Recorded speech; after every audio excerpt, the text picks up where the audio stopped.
morning, Lena Marsh walked into pediatric urgent care with a folder of insurance forms she didn't need and a coffee she'd already forgotten was in her hand. She had no idea she was about to make the kind of mistake that changes everything. She was the department director. She didn't do intake. But her assistant had called in sick. The front desk was backed up 3 patients deep, and Lena had always been the kind of person who couldn't stand watching something fall apart when she had 2 free hands. So she grabbed the clipboard. She called the next name. Calloway. A man stood up from the corner seat, the one furthest from the fish tank, furthest from the other parents, furthest from everything. He had a girl on his hip, maybe 4 years old, her cheek pressed flat against his shoulder like she'd been sleeping there for hours. The man looked like he hadn't slept at all. His flannel shirt was inside out. He either didn't know or didn't care. "That's us," he said. His name was Jonas Calloway. She didn't know that yet. She just saw a tired man carrying a sick child, and something in her chest did that thing it sometimes did, that quiet, involuntary tug before she could stop it. Jonas had been doing this alone for 2 years, 3 months, and, if he was counting, which he wasn't, except that he always was, 11 days. That was how long Mara had been gone. Not gone like she left. Gone like she was there on a Tuesday, making Ruthie laugh at the breakfast table by putting blueberries up her nose. And then she wasn't there anymore. An aneurysm. The doctors said it was fast. Jonas spent a long time trying to decide if that was supposed to make him feel better, and he eventually decided it didn't. But he stopped saying so because people needed it to. Ruthie had been almost 2 when it happened. She didn't remember her mother's face, not really. She remembered her smell. Jonas kept one of Mara's sweaters in the hall closet, and sometimes Ruthie would open the door just to stand there. But the face was already blurring. The way things blur for children when they can't hold on to something long enough to keep it. Jonas held on for both of them. He worked construction project management out of a home office. He coached Ruthie's tiny tot soccer on Saturday mornings. He learned how to braid hair from YouTube tutorials at midnight, watched the same video 14 times until he got the tension right. He made her lunches with the crusts cut off because Mara always had. He didn't always get it right. He got it right enough. The morning he brought Ruthie into urgent care, she'd been running a fever since 3 a.m., and he tried to wait it out. He always tried to wait it out first, because he'd spent the first year after Mara died in a constant low-grade panic about every sniffle, every cough, every time Ruthie scraped her knee. His mother had told him gently that he needed to stop treating every small thing like it was the beginning of the worst thing. He'd been working on it. But 103.4 degrees at 3 in the morning, still climbing at 5, and Ruthie just lying there, not complaining, not asking for anything. That was the thing that got him. Ruthie always asked for things. When she stopped asking, he moved. He hadn't noticed his shirt was inside out until he was already in the parking lot. He decided it didn't matter. Lena noticed the shirt. She noticed most things. It was part of what made her good at her job and occasionally exhausting to be around, according to her sister. She noticed the inside-out flannel, the dark circles, the way his hand kept making these small, automatic circles on the little girl's back, even when he wasn't looking at her, even when he was reading the intake form, like the motion was just built into him now. She noticed the wedding ring he still wore. She brought them back to exam room 3 and did the preliminary intake herself because Danny, the MA, was still with another patient. Lena didn't usually do this. She'd been in administration for 4 years. She'd stopped seeing patients directly, shifted into systems, structure, the 30,000-foot view. Her colleagues said she was wasted in an office. She said she did more good there. Both things were probably true. "Ruthie," she said, looking at the little girl directly, the way she'd learned to do, not at the parents first, not performing concern for them. At the child, always the child. "Can you tell me where you feel yucky?" Ruthie considered this with the gravity of someone who has been asked a very important question. "My throat," she said finally, "and also my legs, and also here." She pointed at her elbow. "Her elbow?" Jonas said, a little helpless. "Growing pains sometimes migrate," Lena said. She was already making notes. "Has she had any rash? Difficulty swallowing?" "No rash. She drank some water this morning, not much." "Appetite?" She said she didn't want her dinosaur eggs. He caught Lena's look. The pasta. With the little dinosaur shapes, she always wants those. That's when I knew. Lena wrote something on the chart and said, "You were right to come in." She meant it, factually.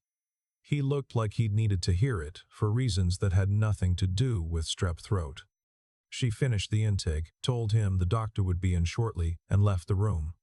In the hallway, she stood with her back against the wall for a moment, and didn't examine why. It was strep. Ruthie got a prescription, a cherry-flavored popsicle from the supply Lena kept in the staff freezer for cases under 6, and a sticker that said, "I was brave today," in yellow letters. Jonas carried her back through the waiting room with the sticker applied to his own shirt. Ruthie's idea, she wanted him to have it. And he would have walked straight out the door if Ruthie hadn't lifted her head and said, "I want to say bye to the pretty doctor." She's not a doctor, Bug, she was just helping. "I want to say bye." Ruthie had learned very young that she could get most things by simply stating them with complete certainty and waiting. Jonas had no one to blame for this but himself. He found Lena at the front desk, handing a folder to someone. She looked up. There was a half-second where her face did something he didn't have a name for yet. She wanted to say goodbye, Jonas said. He felt faintly ridiculous. Ruthie waved with the hand that wasn't gripping his collar. "Bye, thank you for the popsicle." "You're very welcome," Lena said. "Feel better, okay?" "I'm already better," Ruthie said with total confidence. "My dad fixed it." Jonas started to say that's not quite how it works, but Ruthie had already dropped her head back down onto his shoulder, finished with the interaction. Done. He looked at Lena over the top of his daughter's head and made a face that meant, "I'm sorry, and I know, and I don't know what I'm doing all at the same time." Lena smiled, not the professional one, the other one. He thought about that smile for 3 days and then told himself to stop. He didn't stop. He came back in 2 weeks because Ruthie had a follow-up. He told himself he hadn't thought about whether Lena would be there. He was a bad liar, even to himself. She wasn't at the front desk. She was in the hallway talking to a doctor Jonas recognized from the first visit, and she saw him and Ruthie before he'd made it 6 feet past the entrance. He watched her notice them and watched her make the decision to come over, and something about seeing the decision happen, not an automatic reflex, a real choice, made him feel oddly honored. "Follow-up," she said. "Follow-up," he confirmed. "Are you better?" she asked Ruthie. "I'm totally better," Ruthie said. "I ate 2 bowls of dinosaur eggs." "That's the official benchmark for recovery," Lena said gravely. Ruthie accepted this. Then she looked at Lena with the particular directness of children who have not yet learned to make their questions polite. "Do you have kids?" The question landed in the air between the 3 of them.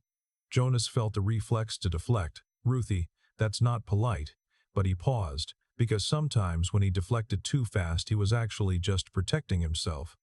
"No," Lena said, "just the ones who come through here." "That's a lot of kids," Ruthie said. "It is." Lena looked at her for a moment, then back at Jonas. "The doctor's just finishing up with a patient. Should be 5 minutes." "Sure, okay." He shifted Ruthie to his other hip. "Thank you again. For the other day, the popsicle thing." "The popsicle thing is the job." "The job being at intake wasn't, though. I figured that out later." He wasn't sure why he said it. "You didn't have to do that." Lena looked at him for a moment. Nobody was going to do it. She said it like it was the only possible explanation, like she couldn't conceive of the alternative. He thought about that later, too. There was a coffee shop 2 blocks from the hospital called Founders. Lena went there every morning because it was close and the line moved fast, and she was constitutionally incapable of making herself a reasonable breakfast. She knew the morning staff by name.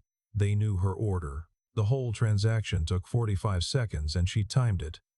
The 3rd week of February, Jonas Calloway walked in behind her. They both stood there for a second with the mutual recognition of people who have only seen each other in one context and are now experiencing the cognitive friction of the other person existing somewhere else. "You live near here," he said.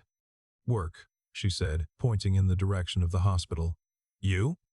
"My daughter's preschool is on Clement Street. We walk by." He looked around. "She got her first hot chocolate here." She still talks about it. The brown one, Ruthie confirmed from below, appearing at his side. She was wearing rain boots with frogs on them. It was not raining. You remember me, Ruthie told Lena, less a question than a statement. I do, Lena said. Dinosaur eggs. Ruthie pointed at her. Right. They ended up at the same table because the shop was full and there were 2 chairs at a corner table nobody was using, and Jonas said you don't have to, and Lena sat down. Ruthie spent the first 5 minutes arranging the sugar packets by color, and then announced she needed to look at the pastry case, and went to stand in front of it with her hands behind her back, respectfully, like she was at a museum. She won't touch, Jonas said. She knows the rules. She seems like she knows a lot of rules, Lena said. She makes half of them herself. I'm just trying to keep up. There was a beat where he looked like he was going to say something else, and then decided against it. Lena found herself wanting to know what it was, which surprised her slightly.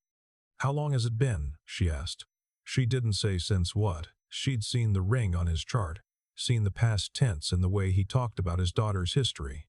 She didn't make him navigate all the way around it. He looked at her, and she watched him register that she'd understood without being told. 2 years, he said. A little more. She nodded. You? He said, and then immediately, sorry. I don't know why I asked that. You don't have to. I'm not anything, she said simply. I was engaged once. It didn't work. She picked up her coffee. A long time ago. It wasn't the whole story. She never told the whole story to anyone except her sister, and even then she left parts out. But it was true, which was more than she usually offered. Ruthie came back to report on the pastry case. She said the croissant was very big and very shiny. She said she thought it must be important. Jonas bought her the croissant and got a second coffee, and they sat there for 40 minutes, and neither of them said what they were doing there past the first 10. It went on like that for a while, not on purpose, and then on purpose, and then on something they both refused to name because naming it felt like jumping, and neither of them was ready to look down. Coffee, sometimes. Ruthie was usually there because Jonas had her most mornings before preschool drop-off, and then sometimes not, and those mornings were different in a way Jonas kept not thinking about. He'd started wearing his shirts right side out again. He noticed this and found it mildly embarrassing. Lena had a life that looked complete to everyone who observed it. A good job, a nice apartment in the Richmond, friends who texted, and a sister who called. She ran 3 mornings a week. She went to the farmer's market on Sundays. She had filled her life very deliberately, the way you fill a room to avoid hearing the echo. She hadn't realized it echoed until recently. The thing she didn't say, the thing she never said, was that the engagement, 5 years ago, man named Curtis, good man, not the right man, had ended partly because she'd wanted children and he hadn't, and then she'd spent the years since telling herself she'd been wrong about that. It was fine. She was fine. She had the kids who came through urgent care, and that was enough. She'd gotten very good at telling herself that. She liked Ruthie. That was the problem, or the beginning of the problem, or the thing she stood in front of and made herself look at. She liked the way Ruthie asked questions with no social filter on them and then moved on immediately. No waiting for the answer to be uncomfortable. She liked that Ruthie kept a rock collection in her coat pocket, different rocks each time, and would occasionally present Lena with one as a gift without explanation. She had 3 rocks on her windowsill at home now. She wasn't supposed to be keeping track. In March, Jonas's mother came to visit for a week. Her name was Patricia, and she had opinions about everything and expressed them with the loving relentlessness of a person who had earned the right. She took one look at Jonas on the first night, actually looked at him, the way mothers do, past the surface of everything, and said, "You're doing better." "I'm the same," Jonas said. "You're not," Patricia said. She handed him a dish to dry. "Is it a person?" Mom. I'm not asking for a name. I'm asking yes or no." He dried the dish. "It's nothing. It's just someone I've been talking to." "Talking to," Patricia repeated in the tone she used when she was not going to say what she was thinking. "Don't do that." "I'm not doing anything. I'm washing dishes." She handed him another one. "Does she know?" "Know what?" "That it's not nothing." Jonas put the dish down, picked it up again. "It's complicated." "It always is," Patricia said. "Do it anyway." He didn't answer her, but he thought about it all week, the way you think about something you already know the answer to and are just working up to admitting. What he didn't know, what he had no way of knowing, was that someone else had already noticed. Her name was Claudine Marsh, and she was Lena's sister, and she had a gift for extracting information from Lena through the simple method of asking the same question in slightly different ways until Lena got tired of deflecting. "You seem different," Claudine said on their Sunday phone call. "I got a new coffee maker." "That's not it." "It makes a real difference, Claude, the froth." "Who is he?" Lena was quiet for just a half second too long. "There he is," Claudine said. "It's not like that." "What's his daughter's name?" Another pause. "Ruthie." "Oh no," Claudine said. "You're already in love with the kid." "I am not." "Lena, come on." Lena went to the window. The street outside was doing its ordinary Saturday afternoon thing. A man walking a very small dog, a woman with a stroller, two boys on bikes. Nothing remarkable. Everything continuing regardless. "He's a widower," she said finally. "Okay." "He's still—" She stopped. Started again. "I don't know where he is. With all of it. I don't want to be someone who makes things more complicated for him when he's already carrying so much." "That's thoughtful," Claudine said. "It's also a really elegant way to stay safe." Lena didn't answer. "I'm not saying jump," Claudine said. "I'm saying you're allowed to stand at the edge." The coffee shop was empty on a Tuesday morning when Jonah sat down across from Lena and said, without any prelude, "Ruthie asked me last night if you were my girlfriend." Lena kept her face very still. "What did you say?" "I said you were a friend," she said. He stopped. Looked at his hands. "She said she thought you were more than a regular friend because I'm different when I talk about you." The morning light was doing something particular through the window, making the table between them look like it had its own warmth. Lena thought, ridiculously, about how she would remember this specific thing. "She's 4, Jonas said. "She sees everything. Kids usually do." "Lena." He said her name like it was a door he was deciding whether to open. "I'm not going to pretend I don't know what this is. I know what this is. I've known for a while." He exhaled. I don't know what you want, and I didn't want to assume, and I didn't want to—" He made a small gesture with his hand, helpless and honest. "Get it wrong." She thought about Claudine saying you're allowed to stand at the edge. She thought about 3 rocks on a windowsill. She thought about Mara's sweater in the closet and how grief doesn't end and how love doesn't wait for it to. Not really, not if you're honest about how it works. "I'm scared," she said, "if that helps." He looked up at her. "I haven't." She stopped. Tried again. "I've spent a long time making sure I didn't need things I couldn't have. I'm not sure I'm good at wanting things anymore." She looked at him straight. "But I'm sitting here, Jonas.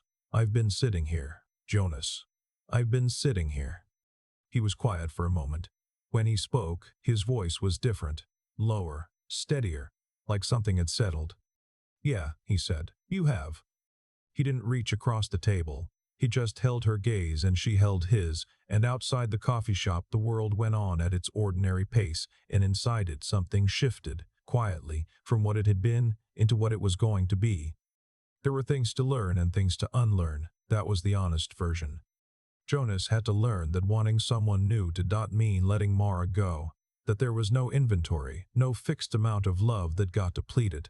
He'd known it intellectually. He had to learn it in the body, in the specific moment of reaching for Lena's hand on a Thursday walk and not feeling like a traitor. That took some time. Lena had to learn to stop waiting for the thing to collapse. She'd engineered her life for efficiency and self-sufficiency. And here was something that was neither, something that was slow and strange and required her to say what she needed out loud to another person, which she was not practiced at. Ruthie had no learning curve. Ruthie had already decided. The day Jonas introduced Lena to his mother, Patricia took one look at Lena and said, "You're the one," with the absolute certainty of someone who has been right about things before and knows it. "Mom," Jonas said. "I'm not saying anything," Patricia said. "I'm just confirming." Ruthie presented Lena with a rock from her coat pocket. It was dark green, almost perfectly round, the kind of stone you find by a river. "I'd been saving this one," Ruthie said. "I was waiting for the right time." Lena held it for a moment. It was smooth in the way only very old things get smooth. She thought about how long it had taken to become that way, the water and the time, neither one giving up. "Thank you," she said. She meant it for more than the rock. Ruthie nodded, satisfied, and went to investigate the backyard because there were always more rocks and the work was never really finished. Jonas stood beside Lena and watched his daughter disappear through the back door, and for a moment neither of them said anything. His shoulder was warm against hers. The afternoon was doing that late March thing where the light comes in at an angle and makes everything look like a photograph of itself.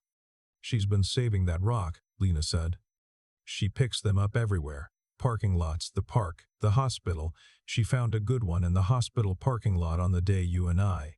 He stopped. "That was the day. She didn't tell me until now." Lena looked down at the rock in her hand, small and green and older than anything either of them had been through. She thought about a child in a parking lot, bending down to pick something up, carrying it home in her coat pocket, waiting. Real patience, she thought, doesn't look like waiting. It looks like faith. She closed her hand around the rock, and she stood in the warm March light beside Jonas Calloway, and she did not feel like someone standing at the edge of something. She felt like someone who had already crossed. "I keep thinking about that green rock, the one Ruthie had been carrying in her coat pocket for weeks, waiting for the right moment to give it away. She didn't announce it. She didn't explain it. She just knew when the time had come, and she handed it over like it was the most natural thing in the world. There's something in that I've been sitting with." Jonas didn't win Lena over with grand gestures. He didn't have any to offer. What he had was inside-out flannel shirt and a sick kid and the kind of quiet steadiness that comes from a man who has already survived the worst thing and learned to keep showing up anyway. That steadiness, that refusal to collapse even when collapsing would have been completely understandable, is what I think people mean when they talk about real character. Not the version that looks good under pressure, the version that just keeps going when nobody's watching and there's no reward for it. And Lena, she had built herself a life that looked whole from the outside. Good work, good friends, no obvious gaps. But she had filled it the way you fill something to stop it from echoing. And she knew that, even if she didn't say it, it took honesty, the uncomfortable, private kind, to admit that the filling wasn't the same as the real thing. That kind of self-awareness doesn't come cheap. It requires you to look at what you've constructed and ask whether you built it for yourself or built it to avoid something. Most people never ask. Lena asked, and then she sat down at that table anyway. That's where I think the cause and the effect really live in this story, not in the big moments, in the small decisions. Jonas deciding to stay in the parking lot and go in, even exhausted, even alone. Lena deciding to grab the clipboard when something needed doing. Two people, over and over, choosing to do the next right thing in front of them. And those choices accumulating into something neither of them planned. I think about that a lot when I feel like the thing I'm working toward is too far away to matter yet. It's never one moment. It's the Tuesday mornings when you show up for your kid even though you're running on 3 hours of sleep. It's the small honesty you tell someone when it would have been easier to say nothing. It's the rock you carry in your pocket because something in you knows it belongs somewhere better, even before you know where. Ruthie knew. She was 4 years old and she already understood that patience isn't passive. It's faith with your hands in your pockets, waiting until the moment is real. I don't think any of us get to skip the hard middle part. Jonas didn't. Lena didn't. But I do think the people who come out the other side are almost always the ones who kept going, not because they were certain it would work out, but because they decided that showing up with integrity, with honesty about who they were and what they needed, was worth doing regardless. That's the part I want to remember, not the happy ending, the green rock, the Tuesday mornings, the choice to stay.